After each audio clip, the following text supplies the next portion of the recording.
Assalamualaikum warahmatullahi wabarakatuh. Perkenalkan, nama saya Etis Mira dengan MPS 1960401032 dari Lokal A Manajemen. Pada pembahasan kali ini saya akan menjelaskan mengenai bab 11 tentang pengolahan pengendalian. Sebagai pendahuluan, pengolahan pengendalian merupakan kegiatan yang dilakukan oleh manajer STI untuk meyakinkan bahwa pengendalian di dalam STI masih tetap dilakukan dan masih efektif dan mencegah gangguan-gangguan terhadap sistem informasi. Jika STI terganggu, maka tujuan yang telah ditetapkan pun akan sulit tercapai, sehingga STI harus memiliki pertahanan-pertahanan dari gangguan tersebut. Pembahasan yang pertama yaitu gangguan-gangguan terhadap sistem informasi. Adapun dua jenis gangguan, yaitu gangguan tidak disengaja dan gangguan disengaja. Yang pertama, gangguan tidak disengaja, yaitu dari gangguan karena kesalahan teknisi, yaitu terdiri dari kesalahan perangkat keras, kesalahan sintak perangkat, kesalahan logika program. Kemudian yang kedua, gangguan lingkungan, yaitu seperti gempa bumi, petir, api, air, dan lingkungan sekitar. Yang ketiga yaitu kesalahan manusia. Kemudian mengenai gangguan yang kedua yaitu gangguan disengaja, yaitu dari gangguan yang pertama komputer absus, yang kedua komputer crime, yang ketiga komputer related crime. Ada 3 cara untuk melakukan gangguan-gangguan terhadap sistem informasi, yaitu yang pertama data tampering, dengan cara merubah data sebelum atau selama proses dan sesudah proses. Kegiatan data tampering ini kebanyakan dilakukan oleh orang dalam perusahaan. Yang kedua, penyelewengan program. Cara ini bertujuan untuk memodifikasi program dengan maksud untuk kejahatan tertentu. Beberapa teknik yang masuk ke dalam kategori ini adalah virus, ROM, Trojan Horse, Rundown, TechQuery, Slamisling, Trapdoor, Super Zapping, and Logitem Bomb. Kemudian yang ketiga yaitu penetrasi ke sistem informasi dengan cara penetrasi, hacking or hack cracking ke sistem informasi. Cara ini antara lain piggybacking, masquerading, or impersonating, cheapening, and eavesdropping. Kemudian pembahasan selanjutnya mengenai cara mengelola gangguan, yaitu ada 4. Yang pertama, membina pelaku dalam. Yang kedua, memasang pengendalian di sistem informasi. Yang ketiga, memeriksa keefektifan pengendalian yang dipasang. Dan yang keempat, merencanakan perbaikan akibat gangguan-gangguan.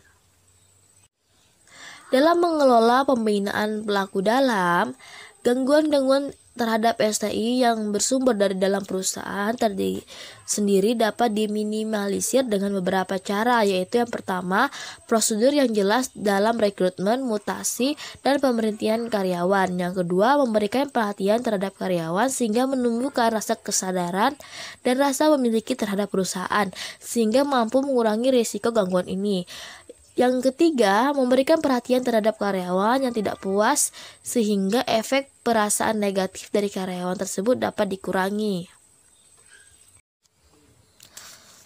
Selanjutnya, pengelolaan pengendalian, yaitu dengan memasang pengendalian sistem informasi. Pengendalian yaitu dari pertama, pengendalian secara umum, merupakan pengendalian sistem informasi yang paling luar dan yang pertama harus dihadapi oleh pemakai sistem informasi.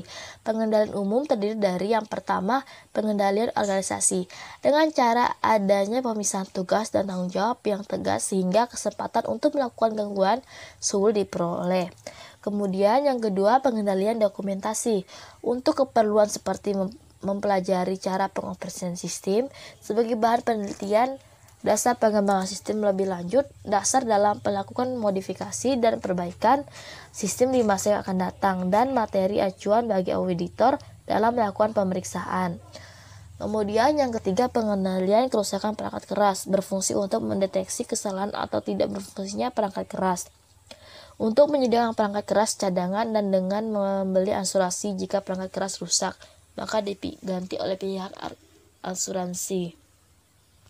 Kemudian yang keempat, pengendalian keamanan fisik, untuk menjaga keamanan terhadap perangkat keras, perangkat lunak, dan user atau manusia. Pengendalian keamanan fisik dapat dilakukan dengan beberapa cara, antara lain yang pertama pengawasan terhadap pengaksesan fisik atau pembatasan akses, yang kedua pengaturan lokasi fisik, yang kedua penerapan alat-alat pengamanan, yang keempat stabilizer, yang kelima AC untuk mengatur temperatur dalam ruangan, dan yang terakhir mendeteksi kebakaran. Kemudian yang kelima yaitu pengendalian keamanan data. Yang dapat diaplikasikan adalah dipergunakan data log, proteksi file, pembatasan pengaksesan, dan data backup atau recovery. Kemudian yang keduanya yaitu jenis pengendalian aplikasi, yaitu terdiri dari yang pertama pengendalian tahap masukan. Tujuannya untuk meyakinkan bahwa data transaksi yang valid telah lengkap, terkumpul secara keseluruhan, dan terbebas dari kesalahan sebelum masuk ke proses pengolahan. Pengendalian masukan ini sangat penting karena input yang salah tentunya akan menghasilkan output yang salah, sehingga pada tahap masukan data harus benar-benar terbebas dari kesalahan. Kemudian yang kedua, pengendalian keluaran. Ada dua macam bentuk keluaran, yaitu keluaran dalam bentuk hard copy dan pengeluaran dalam bentuk soft copy. Baik keluaran berupa hard copy maupun soft copy tersebut memiliki tahap masing-masing. Untuk setiap tahap tersebut memiliki pengendalian tersendiri yang tujuannya adalah untuk menghasilkan keluaran yang benar-benar terbebas dari kesalahan. Kemudian pengolahan pengendalian selanjutnya yaitu pemeriksaan keefektifan pengendalian yang dipasang. Pemeriksaan tersebut bertujuan untuk mengumpulkan dan mengevaluasi bukti untuk menentukan apakah suatu sistem komputer telah menjaga aktivitas menjaga integrasi data, buat sasaran organisasi, dan pemanfaatan sumber daya secara efisien. Pemeriksaan sistem informasi menggunakan 5 macam prosedur, yaitu yang pertama, prosedur untuk mendapatkan pemahaman dari pengendalian yang ada. Yang kedua, pengujian terhadap pengendalian.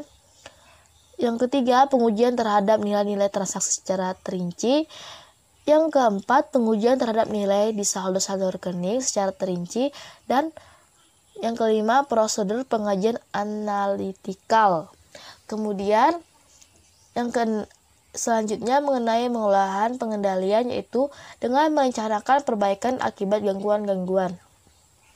Akibat dari gangguan-gangguan terhadap sistem informasi harus segera diperbaiki agar tidak terganggu dan mengganggu operasi perusahaan, serta kelemahan dari pengendalian yang harus segera diperbaiki agar sistem informasi tidak diganggu lagi. Untuk itu diperlukan suatu perencanaan terhadap perbaikan sistem informasi.